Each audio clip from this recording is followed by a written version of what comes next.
사랑하는 성도 여러분, 오늘도 거룩한 주일 살아계신 하나님 앞에 나왔습니다. 지난 한 주간 동안도 우리에게 생명 주시고 호흡 주시고 믿음 주셔서 오직 하나님만을 바라보는 믿음으로 살게 하신 은혜에 감사드리면서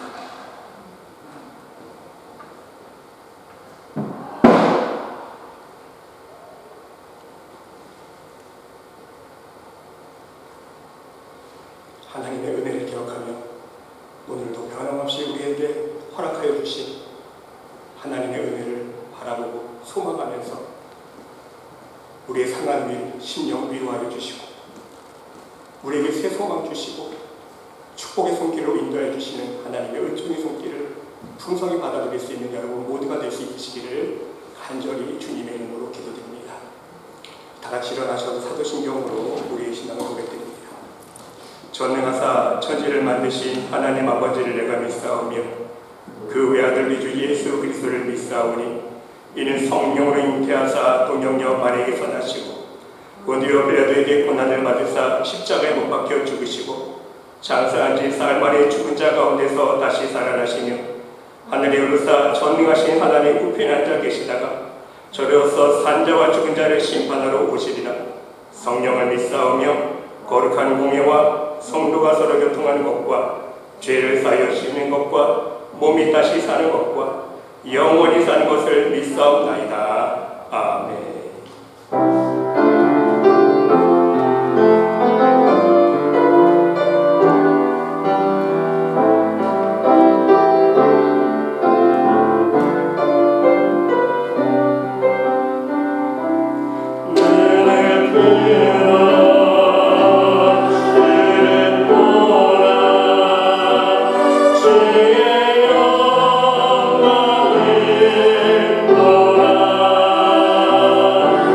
내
성시교독 70번 이사야 42장입니다.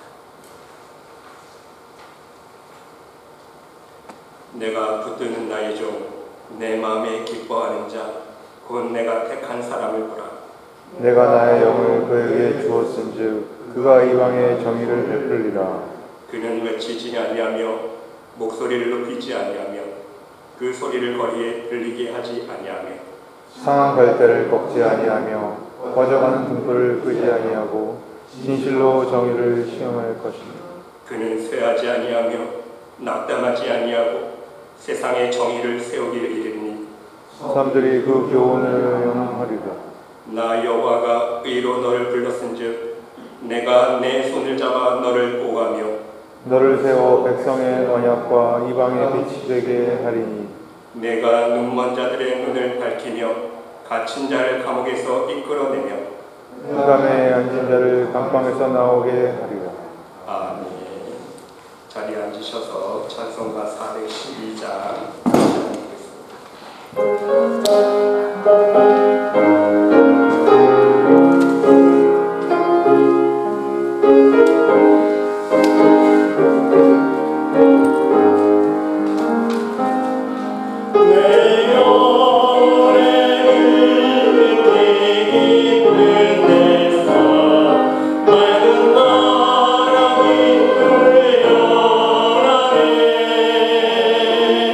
나를 멈추나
풍성하신 하나님 아버지, 감사와 찬양과 영광을 올려드립니다. 지난 한 주간 동안도 이 어둠과 죄악된 세상 속에서 죄의 늪에 빠져 죽을 우리들을 사랑하여 주시사 하나님 보내주신 예수 그리스도의 십자가를 믿게 하여 주시고 그 믿음으로 하나님의 놀라우신 은혜와 사랑과 축복을 경험하며 살아갈 수 있도록 인도하여 주신 내 감사를 드립니다. 날마다 매 순간마다 우리와 함께하여 주시고 우리에게 필요한 모든 일용할 양식과 건강을 허락하여 주시니 오직 하늘을 바라보는 소망과 주님을 믿는 믿음을 허락하여 주셔서 오늘 하루하루 살아가는 이 모든 순간들이 모두 하나님의 은혜임을 깨닫게 하여 주시니 또한 감사드립니다. 하나님, 지금 온 세계는 여전히 수많은 자연재해들과 변이 바이러스로 인하여 큰 고통과 아픔을 겪고 있습니다. 또한 정치적, 경제적인 혼란과 혼돈 속에서 많은 사람들이 갈 길 몰라 방황하며 눈물을 흘리는 상황 속에 있습니다. 하나님, 이 시간 간절히 기도드리오니 이러한 세대를 불쌍히 여겨주시고 긍휼을 베풀어 주시옵소서. 이 죄악이 범람하고 있는 세상을 하루하루 살아가면서 오직 하나님 말씀만을 의지하며 그 말씀에만 순종하는 삶을 살아갈 수 있는 우리 모두가 될 수 있도록 인도하여 주시옵소서. 죄의 유혹에 따라 악인들의 꾀를 따르지 않게 하여 주시고 죄인들의 길에 서지 아니하며 오만한 자들의 자리에 앉지 않는 오직 진리와 축복의 깃든 자리와 생명의 길에만 설 수 있는 믿음의 백성들이 될 수 있도록 인도하여 주시옵소서. 아무리 힘들고 어려운 상황 속에서도 오직 하나님의 전능하신 능력의 손길만을 의지하며 하나님의 지키시고 늘 보호하여 주시는 은혜를 체험할 수 있는 우리 모두가 될 수 있도록 인도하여 주시옵소서. 하나님, 이 시간 간절히 기도드리오니 부디 이 모든 사건들과 상황들을 통하여 오직 하나님의 뜻이 이 땅 위에 이루어지기를 간절히 기도드립니다. 특별히 전염병과 모든 자연재해들 때문에 두려워하는 연약한 하나님의 자녀들의 심령을 강건케 하여 주시고 이 모든 것이 우리의 모든 인간의 죄와 나의 죄임을 깨닫게 하여 주시고 더욱더 신실하고 하나님의 구원과 은혜의 손길만을 바라보는 믿음의 사람으로 설 수 있도록 축복하여 주시옵소서. 하나님 뜻 가운데 세워주신 우리 말씀의 교회를 축복하여 주시고 말씀의 교회를 통해서 부디 영적으로 방황하며 신앙의 갈등을 겪고 있는 많은 영혼들이 진정 살아계신 하나님을 만나며 저 천국 하늘의 소망을 품을 수 있는 믿음의 자녀들이 될 수 있도록 역사하여 주시옵소서. 이 제단에 나와 함께 예배드리며 함께 기도하는 모든 심령들이 하나님의 놀라우신 사랑과 은혜를 체험케 하여 주시고 육체가 연약한 자가 치유되는 은혜를 맛보게 하여 주시며 상처받은 심령이 하늘의 평강으로 넘치게 하여 주시고 모든 인생의 우리의 질고를 우리 주님 앞에 내려놓고 기도하는 기도 제목들마다 하나님의 놀라우신 권능의 역사들을 응답의 역사들을 체험할 수 있는 축복이 넘치는 교회가 될 수 있도록 인도하여 주시옵소서. 오늘도 우리의 마음과 뜻과 정성을 다해 예배드리는 영혼들을 축복하여 주시고 이 예배가 사람의 기쁨이 아닌 하나님의 기쁨이 되며 하나님의 영광만을 위한 성령 충만한 예배가 될 수 있도록 인도하여 주시옵소서. 오직 이 예배를 통해 우리의 심령이 다시 한번 주님의 보혈의 능력으로 말미암아 정결하고 깨끗하게 거듭날 수 있는 은혜의 시간 될 수 있도록 축복하여 주시옵소서. 하나님 홀로 영광 받아주실 줄 믿사오며 이 모든 말씀 우리를 구원하여 주신 예수 그리스도의 이름으로 간절히 기도드리옵나이다. 아멘.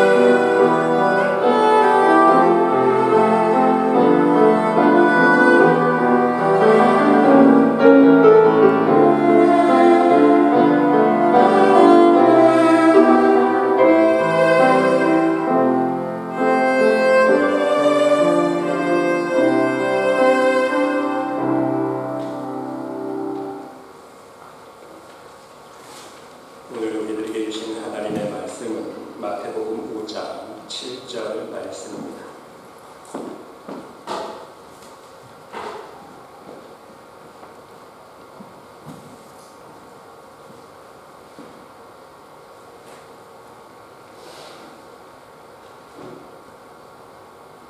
다 함께 우리 한 목소리로 부목합니다.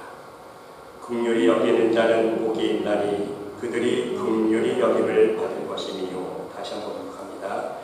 긍휼히 여기는 자는 복이 있나니 그들이 긍휼히 여김을 받을 것이니요. 아멘.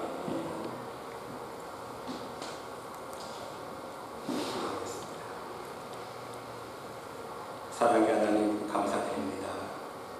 오늘도 우리들을 하나님 존전 앞에 불러주시고 귀한 하나님의 음성 들을 수 있는 복된 시간 주시니 감사드립니다. 하나님, 오직 하나님 말씀으로 인하여 우리 상한 심령이 위로받기를 원합니다. 상처받은 심령 위로하여 주시고 연약한 육체 강건케 하여 주시옵시니 마음속에 이 세상의 근심과 걱정을 품고 기도하는 모든 기도 제목들 하나님께서 아시오니 찾아와 주셔서 어루만져 주시고 응답하여 주시고 축복하여 주시는 귀한 은혜 시간 될 수 있도록 인도하여 주시옵소서. 오직 말씀으로 인하여 우리 심령이 거듭나는 시간 되기를 원합니다.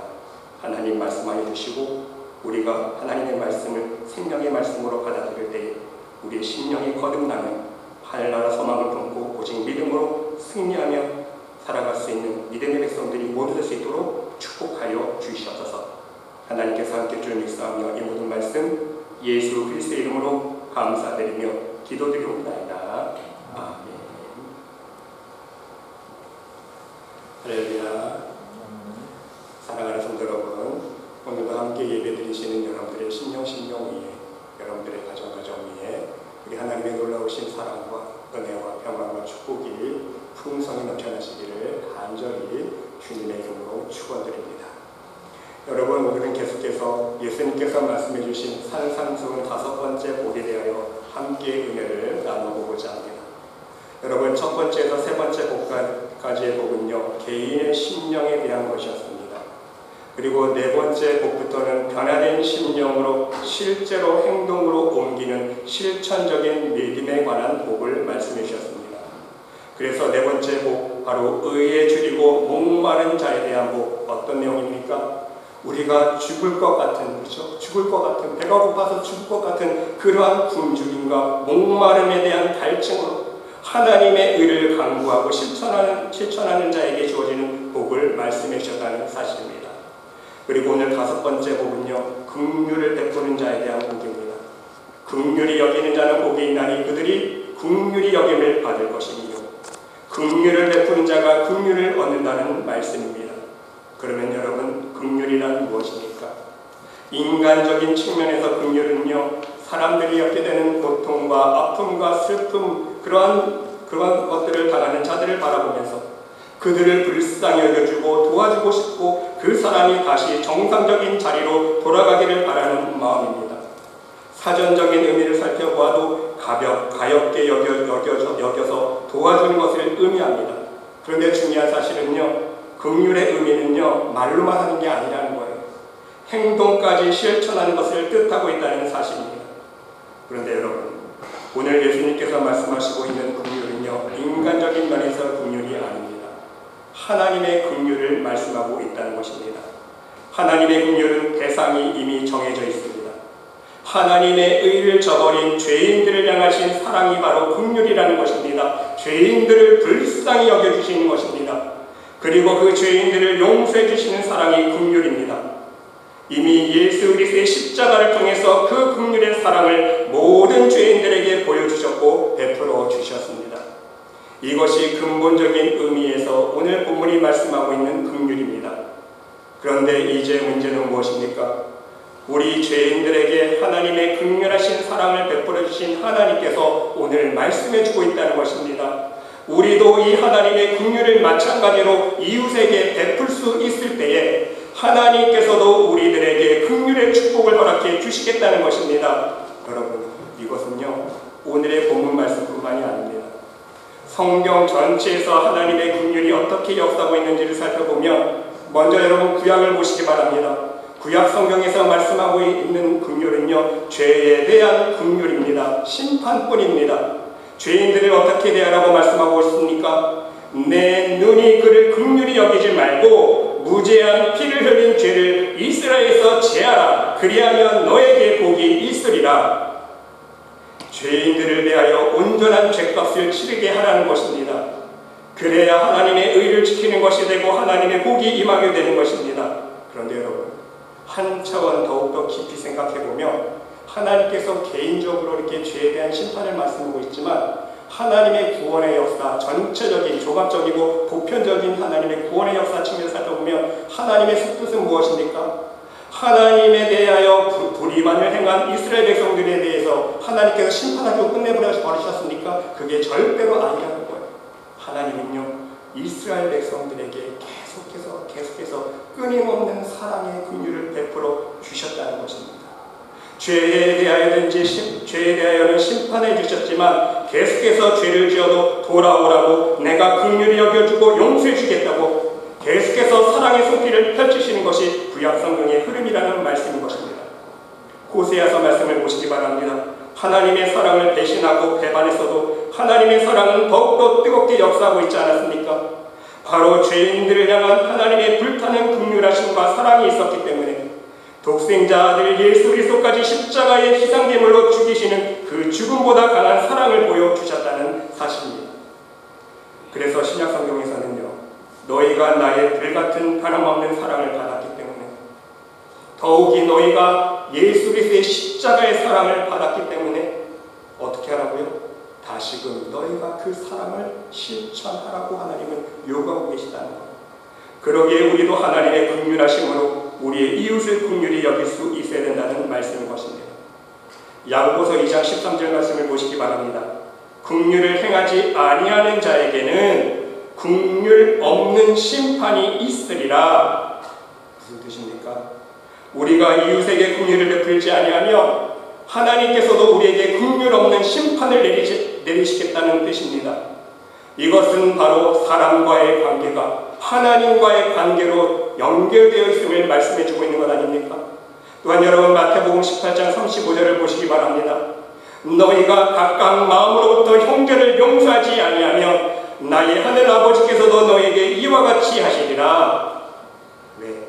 이미 1만 달란트 빚을 탕감받았기 때문에 당연하게 백달이요 나에게 빚진 자 당연히 용서해 줘야 돼요. 하지만 그걸 용서하지 못했을 때는요, 하나님께서 나중에 심판의 자리에서 다시 죄값을 묻겠다는 말씀 아닙니까? 엄청난 사랑의 빚을 먼저 우리가 졌기 때문에 그 사랑의 진 빚을 갚아가고자 하는 긍휼의 마음 없이는 결국 다시 하나님께서 마지막 긍휼의 심판의 자리에서 우리의 죄값을 물으시겠다는 말씀인 것입니다. 하나님의 긍휼을 알고 그 긍휼을 깨닫고 체험한 자로서 반드시 그 긍휼히 여기는 삶을 살아야 한다는 구원의 조건을 말씀해 주고 있다는 사실인 것입니다.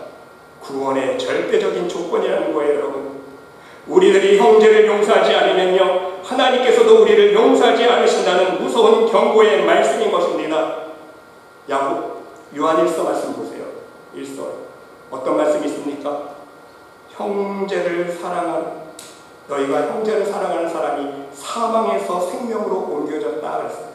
형제를 사랑하지 아니하는 사람은요, 여전히 사망에 머물러 있느니라 말씀하고 있어요. 결국 예수 그리스도의 십자가의 사랑을 체험한 우리가 믿음을 고백했다면요, 당연하게 이웃을 우리가 서로 사랑할 수 있어야 된다. 미워하면 안 돼요. 그 마음을 품고 있다면 여전히 거듭나지 못하신 영이라는 거예요. 그래서 사망 안에 아직까지 머물러 있다는, 심판받을 수 없는 영혼이라는 말씀인 것입니다. 여러분, 또한 복음서를 읽어보시기 바랍니다. 예수님 말씀 중에 절대적으로 말씀하신 두 가지 조건이 있습니다. 하나는요, 구원에 대한 절대적 조건이 두 가지인데, 하나는 무엇입니까? 어린아이와 같이 되어. 다시 말씀드리면 심령이 어린아이처럼 깨끗하게 거듭나야 된다는 거예요. 거듭난 자만이 구원받을 수 있다고 절대적인 조건입니다. 거듭나도 되고 안 돼도 되는 문제가 아니에요. 반드시 심령이 거듭나야 돼요. 그리고 또 하나의 문제는 무엇입니까? 내가 형제를 용서할 수 있어야 되는 거예요. 그 그래야 하나님께서도 나를 용서해 주신다는 말씀인 것입니다. 네, 여러분, 안타깝게도요, 목회자들이, 설교자들이 이 말씀을 전하지 않아요. 왜? 말씀 전하기가 부담스럽거든요. 듣는 사람들이 부담 줄까봐 이 말씀은 전하는 사람이 거의 없습니다, 여러분. 하지만 예수님께서는 분명히 말씀하고 계세요. 그렇습니다. 용서란 가능하다 불가능하다 논쟁의 대상이 아니라는 것입니다. 다만 용서하는 자에게 용서의 은혜가 있을 뿐이라는 거예요. 내가 용서하면 하나님의 용서가 있는 것입니다. 단지 누구에게 제한해서 말씀하고 있는 거예요? 십자가의 구원의 은혜를 경험한 자에게 적용된다는 거예요, 여러분. 모든 사람에게 적용된 게 아니라 이미 십자가의 은혜를 체험하고 예수 그리스도의 십자가의 사랑을 경험한 사람이, 그래서 예수님을 구주로 고백한 그 입술이 어떻게 살아야 된다? 반드시 여러분, 형제를 내 몸과 같이 사랑하면서 살아야 돼요. 율법을 완성해야 돼요. 사랑의 율법. 그걸 완성해야 된다는 거예요. 사랑해도 되고 안 해도 되고 구원받을 수 있다. 예수님은 절대로 그렇게 말씀하지 않았다는 거예요. 주님께서 가르쳐주신 기도는 누구시기 바랍니다. 우리가 우리에게 죄 지은 자를 사하여 준 것 같이 우리 죄를 사하여 주옵시오. 똑같은 맥락 아닙니까? 우리가 남의 죄를 용서해 준 것 같이 하나님께서도 우리의 죄를 용서해 달라는 조건부 기도입니다. 쉽게 말씀드려서 내가 남을 용서하지 못했으면 하나님께 나의 용서를 구할 자격이 없다는 말씀인 것입니다. 여러분, 혹시 누군가와 원수 맺은 일이 있으십니까? 그 사람을 미워하고 원망하는 나는 하나님의 은혜를 입을 수 없다는 사실을 기억할 수 있으시길 바랍니다. 아무리 열심히 기도해도 내가 베풀지 않은 긍휼을 하나님께로부터 받을 수 없다는 거예요, 여러분. 쉽게 예를 들어서 말씀드리면요, 마음속에 물질 욕심이 가득한 사람이 물질만 생기면 자기만을 위해서 살고 가족만을 위해서 살고 좋은 거 먹고 좋은 거 세상 것만 즐기는 사람이 하나님 저 물질 축복 많이 해주세요, 열심히 기도해보세요. 하나님께서 그 기도 들어주시겠습니까? 절대로 안 들어주신다는 거예요. 마찬가지예요. 마음속으로 상대방을 원수처럼 추벌한 미워하면서 하나님 내가 지은 죄 용서해 주세요. 하나님은 저 죄 용서해 주세요. 자기는 마음속으로 추벌한 남을 미워하면서 하나님 죄 지은 거 용서해 주세요. 하나님께서 그 기도 안 들으신다. 그렇습니다, 여러분. 나의 기도에 나의 삶 속에 하나님의 긍휼하신 은혜가 간절히 필요하십니까?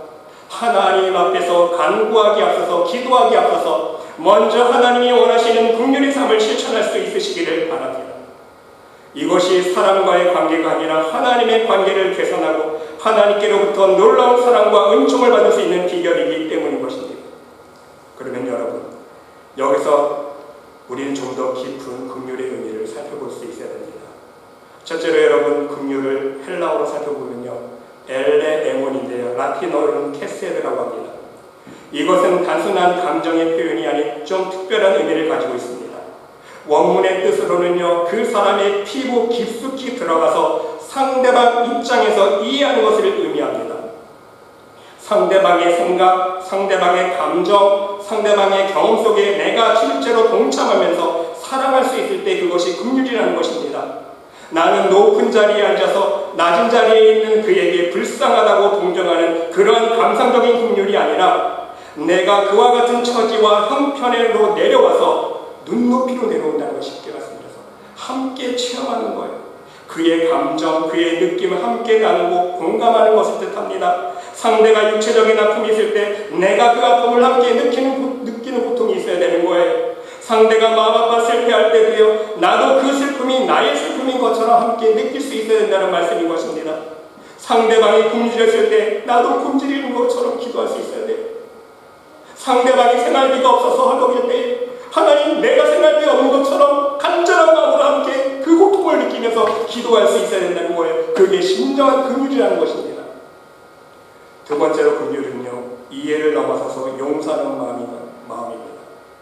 상대방의 마음에 동참하고 진정 상대의 마음을 이해하면 용서할 수 있다는 것입니다. 여러분, 나에게 아직도 용서하지 못한 어떤 응어리가 있다면 그를 이해하지 못했다는 것입니다. 어떤 경우에서든지 그의 형편과 사정으로 들어가서 생각하면 이해가 가능한 것입니다. 그러나 항상 나의 위치에서 나의 좁은 시야와 생각으로만 그 사람을 바라보고 있기 때문에 항상 비판하게 되고 이해하지 못하게 되고 용서하지 못한다는 것입니다. 여러분, 프랑스 격언에 이런 말이 있다고 합니다. 모든 것을 이해한다는 것은 모든 것을 용서한다는 말이 있다. 이해할 수 있을 때 그 결과가 바로 용서라는 말씀인 것입니다. 그런데 우리가 상대를 이해하려고 할 때에 우리의 이해에 방해가 되는 것이 있다고 합니다. 그것은 상대를 바라보고 판단할 때에 우리는 항상이라는 말을 한다는 거예요. 항상. 너는 항상 그러더라.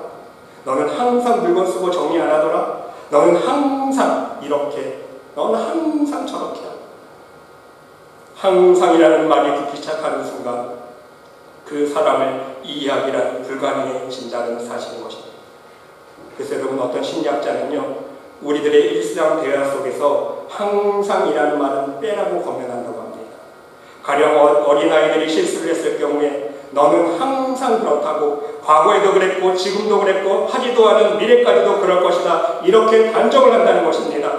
그러면 그 말을 들은 이 어린아이는 어떻게 됩니까, 여러분?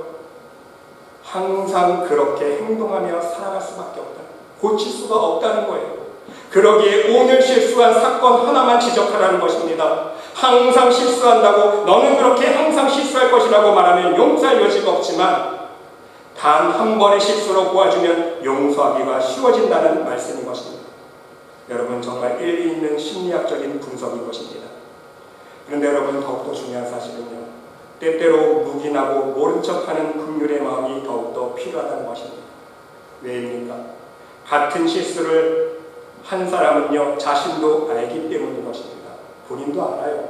한 번, 두 번 정도만 지적하고요, 그 다음부터는 말이 아니라 긍휼히 여기는 마음으로 내가 대신 해주면 되는 거예요. 그러면 눈으로 보고 행동으로 보고 배운다는 것입니다. 이것이 진정한 긍휼히 여기는 마음이라는 것입니다. 그리고 세 번째로, 긍휼 속에는요, 행동으로 실천하는 뜻이 숨어 있습니다.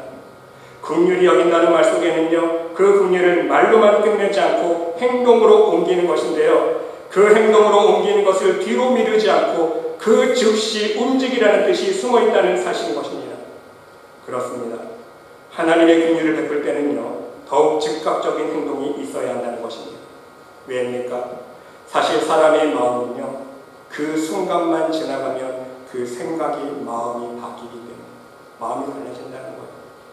여러분, 야고보서 4장 17절에 보면요, 사람이 선을 행할 줄 알고도 행하지 아니하면 죄라고 말씀하고 있습니다. 선을 행해야 할 것을 알면서도 행하지 아니한다는 뜻은요, 말 그대로 알고도 하지 않았다는 뜻 아닙니까? 그런데 조금만 우리의 실생활 속에 이것을 적용해서 생각해보면 여러분, 어떠한 경우들이 많이 있음을 우리는 알 수 있습니까?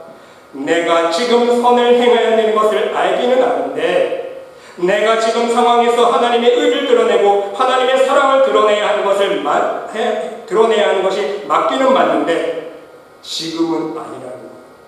나중에 할 수 있다고 미루는 것이 대부분이라는 말씀인 것입니다. 그래서 지금 행동으로 옮기지 못하게 된다는 것입니다. 이러한 마음으로 사단의 음성이 유혹한다는 거예요, 여러분. 지금은 아니라, 지금 나중에 하라고. 네가 조금만 상황이 좋아지면, 조금만 형편이 좋아지면 하라고. 더 돈 좀 더 넉넉히 벌면 그때 더 많이 하면 된다고, 이렇게 유혹한다는 말씀인 것입니다. 바로 이렇게 선을 미루는 마음이 바로 하나님께는 죄가 된다는 말씀인 것입니다. 왜입니까? 그 이유는요, 지금의 기회가 지나가면 다시 돌아오지 않기 때문인 것입니다. 지금 선을 행해야지 하는 마음도 내일로 미루게 되면요, 내일은 또 내 마음이 변하게 된다는 거예요, 여러분. 여러분 마음이 안 변할 줄 아시죠? 저도 마찬가지. 얼마나 많은 경우가 있는지 모릅니다. 오늘 해야지 하다가 내일 미루잖아요. 내일은 또 마음 바뀌어요.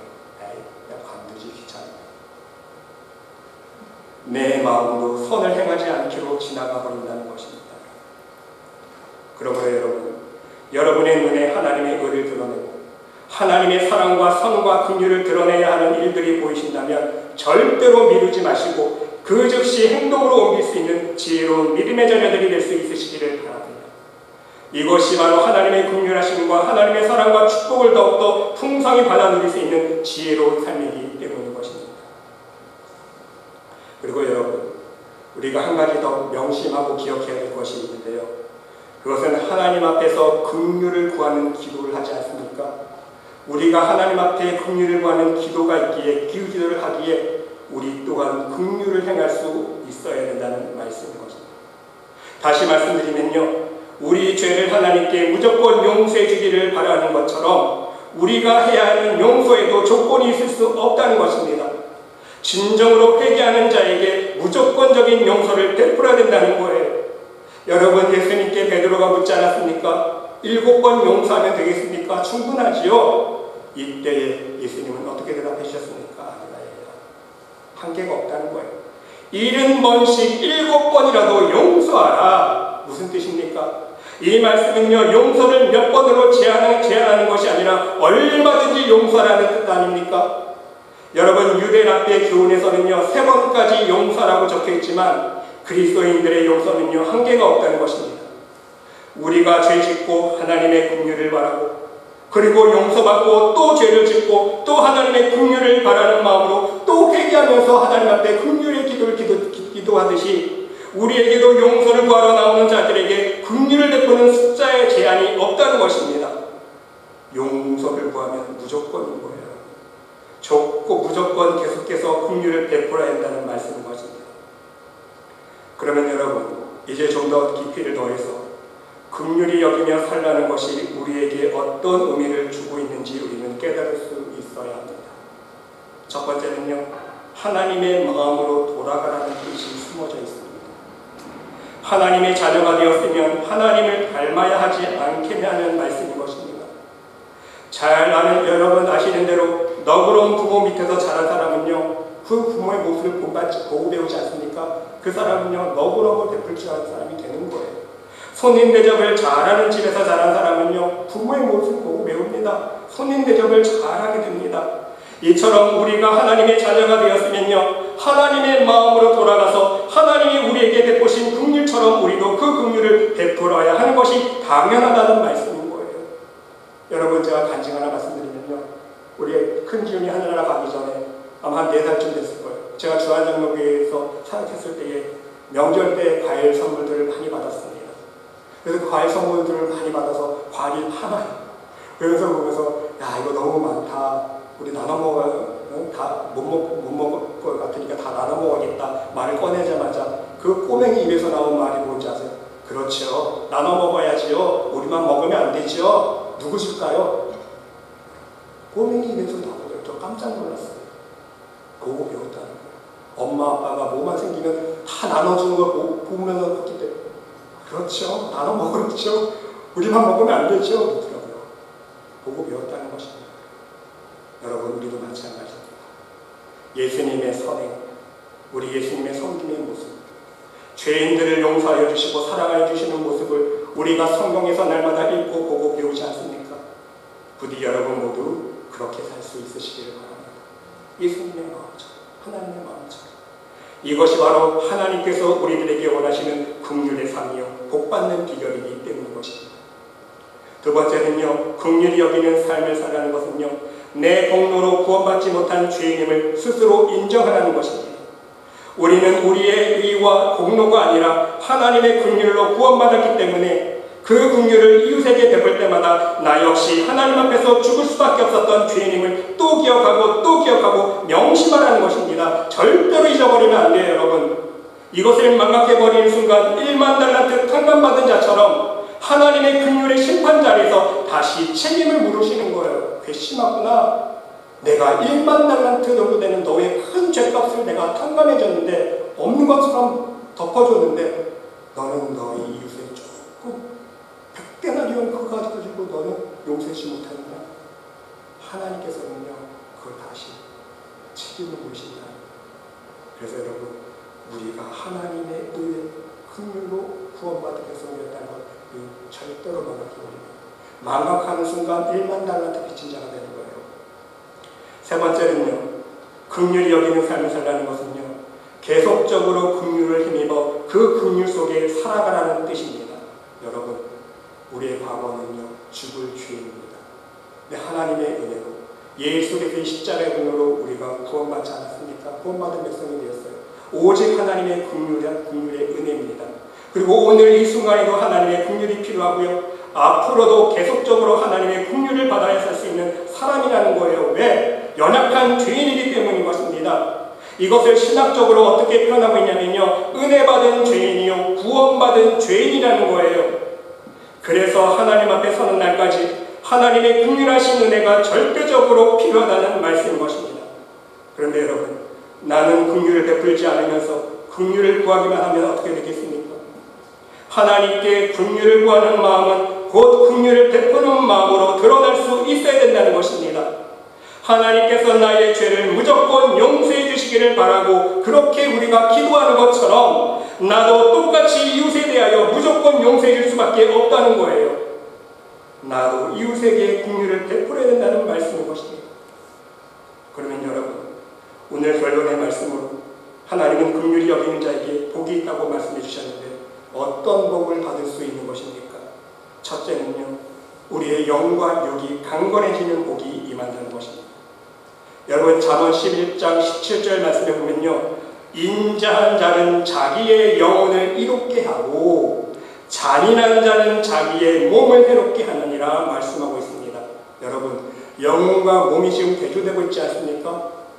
잘 보세요. 인자한 자는 자기의 영혼을 이롭게 하고, 그러면 뒤에 어떻게 나와야 돼요? 잔인한 자는 자기의 영혼을 해롭게 하느니라 돼야 되는데 몸을 해롭게 된다고 그랬어요. 여러분, 영혼과 몸이 영적으로 연결되어 있다는 뜻이에요. 따로따로가 아니라는 거예요. 이해가 되십니까? 그렇습니다. 긍휼을 베푸는 자는요, 언제나 마음이 평안합니다. 남에게 악하게 대하는 사람은요, 우선 자기 영혼이 손해를 본다는 것입니다. 영혼이 고장나면 몸이 정상적으로 말을 듣지 않기 때문인 것입니다. 마음이 불안하며 잠을 잘 수가 없어요. 영혼이 불안해지면 먹어도 소화를 시킬 수가 없습니다. 마음의 상처가 나면 정신이 혼미해지고 정상적인 사고를 하지 못하게 됩니다. 신경쇠약에 걸리게 된다는 거예요. 하지만 긍휼히 여기는 자는요, 마음속에 늘 하나님의 사랑이 넘치게 됩니다. 마음속에 평강이 있고 기쁨이 있습니다. 아무리 안 좋은 상황일지라도 하늘의 소망과 하나님의 능력에 대한 소망을 품고 살아갑니다. 그러기에 몸도 점점 강건해지는 복을 누릴 수 있게 된다는 것입니다. 그러므로 여러분, 우리 그리스도인들은요, 마음도 후하게, 말도 할 때도 친절한 말, 좋은 말만 후하게 해줄 수 있어야 돼요. 행동도 후하게 할 수 있어야 돼요. 그래서 이웃에게 긍휼을 베푸는 사람으로 살아갈 수 있어야 된다는 것입니다. 이것이 자기 영혼과 몸을 이롭게 하는 길이기 때문인 것입니다.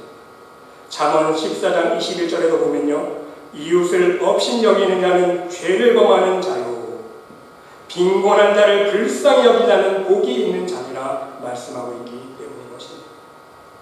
그리고 여러분, 두 번째로 긍휼히 여기는 자는요, 예상치 못했던 상황에서 자신이 베푼 긍휼을 되돌려받는 복을 얻게 된다는 것입니다. 여러분, 여기에 적합한 정말 좋은 예화 하나가 있습니다. 여러분, 호텔왕 조지 볼트라고 들어보셨습니까? 자수성가하여서 세계 최고의 호텔 경영인이 되었던 사람이에요. 월드오프 아스토리아 뉴욕이라는 여러분 그 유명한 호텔의 회장입니다. 이 사람이 어떻게 이렇게 큰 인물이 될 수 있었는가? 일화가 있어요. 실제 일화입니다. 그 성경 비결이 여기인데 어떤 폭우가 쏟아지던 늦은 밤이었다고 합니다. 필라델피아의 밤이었는데 방을 구하지 못한 노 부부가 한 작고 허름한 호텔로 들어왔다고 합니다. 하지만 그 호텔도 이미 빈 방이 없습니다. 손님이 꽉 차 있어요. 이 노 부부를 뜻밖의 여긴 호텔 이 전문 직원이요, 인근 다른 호텔에 수소문 합니다. 그 다른 호텔에 방이 있습니다. 다른 호텔을 다 쓰는 방이 없는 거예요. 그런데 처지가 딱한 거예요. 밖에는 비가 쏟아지고 있습니다. 이 젊은 호텔 직원은요, 이렇게 얘기합니다. 비가 이렇게 오는데 차마 다른 곳으로 가라고 할 수 없겠군요. 누추하지만 제 방에서 주무시는 건 어떻겠습니까? 이렇게 호의를 베풀었다는 거예요. 호텔 직원의 따뜻한 배려에 감동한 이 노 부부는요, 2년 뒤에 이 젊은이를 뉴욕으로 초대했다고 합니다. 그들은 이 젊은이를 시내의 한 크고 화려한 호텔로 데려가 갔습니다. 어떻습니까? 이 호텔 마음에 드십니까? 물었습니다. 이때 이 청년은 대답합니다. 감사하지만 제가 이렇게 크고 좋은 호텔 묵기엔 너무 비싸 보입니다. 저는요, 아주 저렴한 호텔 가도 괜찮습니다. 이렇게 대답했다는 거예요. 그때 이 이 노부부가 대답합니다. 아닙니다. 이 호텔은 당신이 묵을 숙소가 아닙니다. 2년 전에 공경에 처한 우리를 당신이 따뜻한 마음으로 도와주지 않았습니까? 그때 우리는 당신 같은 사람이 미국에서 제일 좋은 호텔의 운영자가 되어야 한다고 생각했습니다. 그래서 당신을 생각하면서 이 호텔을 지었습니다. 기꺼이 이 호텔의 운영을 맡아주십시오. 그래서 그 호텔의 경영자는 그 노부부에게 자비만 내준 그 호의 베푼 하나 때문에 그렇습니다. 우리가 성심성의껏 이웃을 향해 베푼 긍휼은요, 친절은요, 반드시 언젠가 내 삶 속에 보답의 열매로 돌아오게 되어 있다는 사실인 것입니다. 여러분, 마지막 세 번째로 가장 중요한 부분이 남아 있습니다. 하나님은요, 긍휼히 여기는 자에게 하나님께서 직접 그 사람을 긍휼히 여겨주시겠다고 말씀해 주십니다. 여러분, 디모데후서 1장 16절 17절 말씀에 보면요, 사도 바울이 이렇게 하나님께 기도합니다. 원하건대 주께서 오네시모로의 질에 긍휼을 베푸시옵소서. 사도 바울이 간절하게 하나님 앞에 오네시모로의 축복해달라고 기도하고 있어요. 왜입니까? 그가 나를 자주 격려해주고 내가 사슬에 있는 것을 부끄러워하지 않냐고 로마에 있을 때 나를 부지런히 찾아와 만났습니다. 말씀하고 있습니다. 그렇습니다. 지금 사도 바울은요, 옥중에서 자신이 받은 은혜와 긍휼에 대하여 은혜 갚을 길이 없자 하나님 앞에 간절히 기도하고 있다는 사실인 것입니다. 하나님께서 갚아달라는 거예요. 그렇습니다. 목회자로서 저 역시 같은 심정, 같은 경험을 수없이 하고 있습니다. 성도들을 통해서 받은 크고 작은 은혜들과 사랑을 생각하면서 중보기도할 때마다 이러한 심정을 품게 된다는 것입니다. 내가 인간적으로 내가 부자라면 경제적으로 조금 어려운 성도들의 가정에 도움을 주고 싶은데 제 형편도 한계가 있습니다. 그래서 도와줄 수 있는 한계가 있어요. 없는 한계가 있습니다. 그래서 하나님 앞에 더욱더 기도하게 된다는 걸, 하나님, 저 가정 축복하여 주시옵소서. 저 가정 물질적으로 궁핍하지 않도록 하나님께서 모든 것을 채워주시는 축복으로 인도하여 주시옵소서. 하나님 앞에 간절히 기도하게 된다는 것입니다. 어떤 성도는 몸이 조금 불편한 데가 있습니다. 내가 만약 의사라면 내가 직접 진료해주고 제가 치료해 줄 텐데, 약도 처방해 줄 텐데 저는 그러지 못합니다. 저에겐 그런 능력이 없습니다. 실제로 병원에서도 안 되고 약으로도 효과 보지 못한 성도들이 실제로 있어요. 어떻게 합니까? 하나님밖에 없잖아요. 하나님 제발 고쳐주세요. 하나님, 저 성도 지금 육체적인 연약한 가운데 있습니다. 병원에서도 안 되고 약 먹어도 안 되네. 하나님의 능력의 손길로 마음을 만져주셔서 하나님 그 연약한 곳을 하나님 치유하여 주시옵소서. 하나님 앞에 간절히 기도하게 된다는 것입니다. 여러분, 경제적인 문제, 육체적인 연약함의 문제뿐만이 아닙니다. 자녀들의 문제, 가정의 불안, 직장 문제, 사업 문제, 마음 같으면 제가 다 해결해주고 싶은데 목회자라서 능력이 없습니다. 해줄 수가 없습니다. 그러기에 모든 것을 하실 수 있고 모든 것이 가능케 하시는 하나님 아버지께 간절히 기도하며 간구하게 된다는 사실인 것입니다. 그러면 여러분, 정말 감사한 역사들을 실제로 경험하게 됩니다. 하나님께서 역사해 주신다는 거예요. 할렐루야. 하나님이 주십니다. 하나님께서 직접 긍휼의 은혜들을 허락해 주신다는 사실인 것입니다. 사랑하는 성도 여러분, 오늘 성산순 속에서 주시는 우리 예수님의 5번째 축복의 말씀을 기억하고 명심할 수 있으시기를 바랍니다. 여러분의 신앙생활 속에서 진정 하나님께 받은 긍휼의 은혜와 사랑에 대하여 감사한 마음으로 여러분도 여러분의 이웃을 긍휼히 여길 수 있는 믿음의 삶을 살 수 있으시기를 바랍니다. 그래서 여러분의 삶 속에 때마다 일마다 도와주시고 더욱더 넘치는 긍휼의 은혜를 허락하여 주시는 여호와 이레의 하나님을 날마다 경험하며 살아갈 수 있는 믿음의 백성들이 모두 될 수 있으시기를 간절히 주님의 이름으로 축원드립니다. 하나님, 우리 죄인들을 위해서 하나님께서 먼저 십자가의 사랑과 긍휼을 베풀어 주심을 기억하면서 우리 또한 우리 이웃에 대하여 사랑과 긍휼을 베푸는 삶을 살기를 원합니다.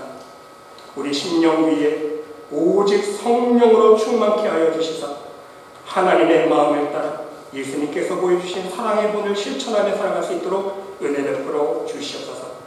하나님께서 함께 주를 믿사오며 이 모든 말씀 예수 그리스도의 이름으로 감사드리며 기도드리옵나이다. 아멘.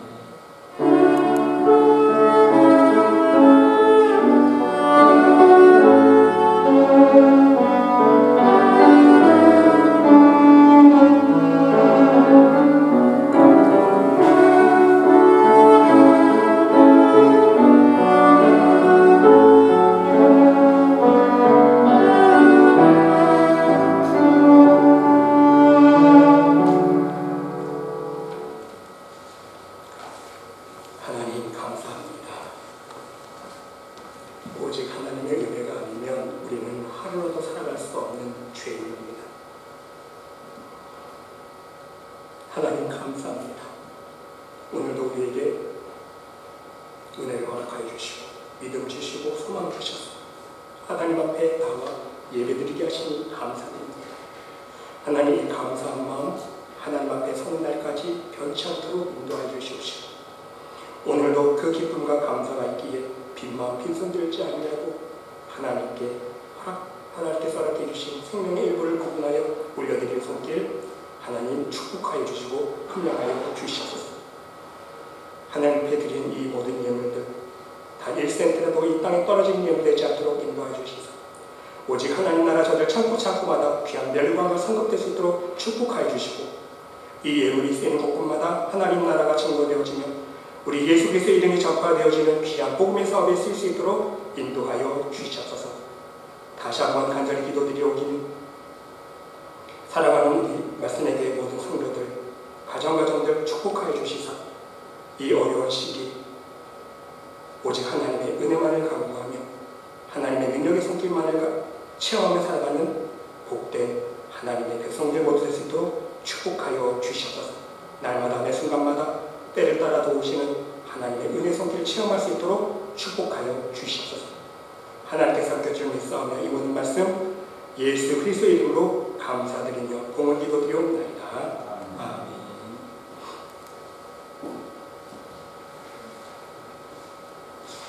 교회 소식 말씀드리겠습니다.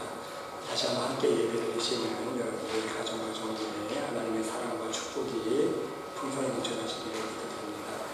그리고 계속해서 우리 교회와 성도들과 또 코로나 사태를 위해서 계속해서 여러분 중보기도 해주시면 감사하겠습니다.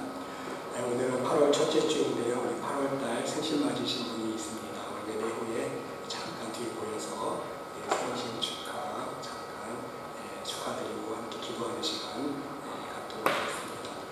그리고 여러분 우리 오승훈 김정 집사님 가정 우리 또 김기령 군 결혼식이 하나님 감사를 마쳤는데 김기령 그 가정에서 감사하다고 아마 복숭아 한 박스씩 교회 성도들 대접해드리는 선물 준비해 주신 것 같습니다. 여러분들 우리 김기령 군 가정을 위해서 기도 많이 해주시고 이제 믿음 안에서 새 출발하는 새로운 가정인데 하나님의 은혜와 축복 속에 온전한 믿음의 가정을 이루며 살아갈 수 있도록 이렇게 기도해 주시면 감사하겠습니다. 시간 다 같이 일어나셔서 옆에 있는 분과 함께 일어나겠습니다. 주의 사랑으로 사랑합니다. 항상 건강하세요. 주님 말씀하시면 우리 함께 찬양 드리시고 축도로 예배 마치겠습니다.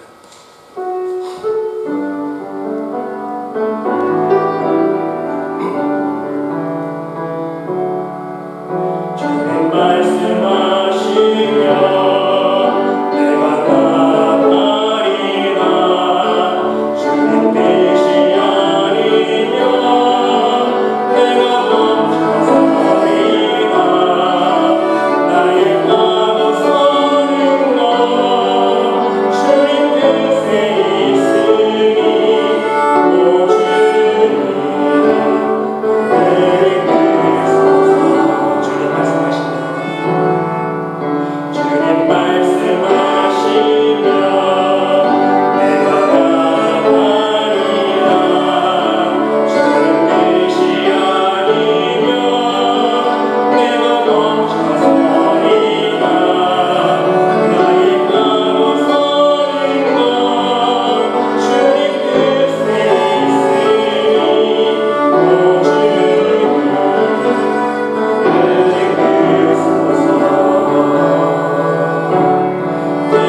거룩하신 치유하심, 하나님께서 우리의 죄를 용서하여 주신 긍휼하신 은혜와 사랑을 항상 기억하면서 우리의 이웃들에게도 같은 긍휼의 사랑을 베풀며 살아가기를 다짐하며 이 시간 결단하는 이 자리에 모인 하나님의 백성 머리머리 위에 심령 위에 그들의 가정과 직장과 사업체 위에 몸된 교회 위에 이제로부터 영원토록 함께 하시기를 간절히 축원하옵나이다. 아멘.